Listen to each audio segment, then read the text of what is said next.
అందరికీ షలోం. ఈరోజు బైబిల్ నెలల గురించి తెలుసుకుందాం. అయితే ముందు 2 నెలల గురించి తెలుసుకున్నాం.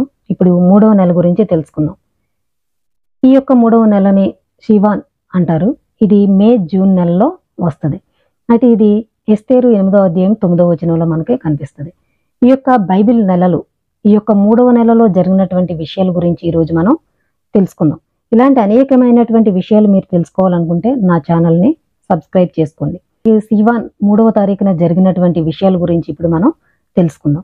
1313 BCEలో షీవాన్ 1వ తారీఖున ఇశ్రాయేలీలు ఐగుప్తు నుండి వచ్చిన 3వ నెల ఆరంభమందు సీనాయి పర్వతం వద్దకు వారు రావడం అనేది జరిగింది. అలాగే షీవాన్ 1వ తారీఖున నోవాహు సమయంలో ఈ యొక్క జలప్రళయం వచ్చినప్పుడు ఆ వర్షము రోజుకు 4 మూరల చొప్పున తగ్గింది. ఈ యొక్క షీవాన్ 1వ తారీఖు నుంచి. షీవాన్ 1వ తారీఖున ఐగుప్తు రాజైన ఫరోను అతని సమూహంతో ఇట్లనుము అని తండ్రి ఇక్కడ ఎహెజ్కేలుకి చెప్పడం అనేది జరిగింది.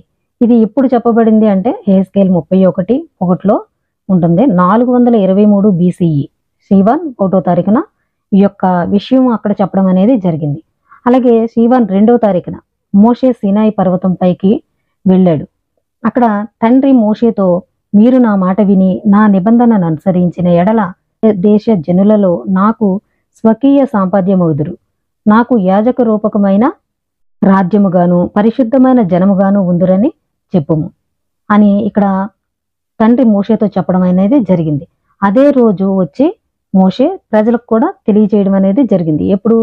షీవాన్ 2వ తారీఖున.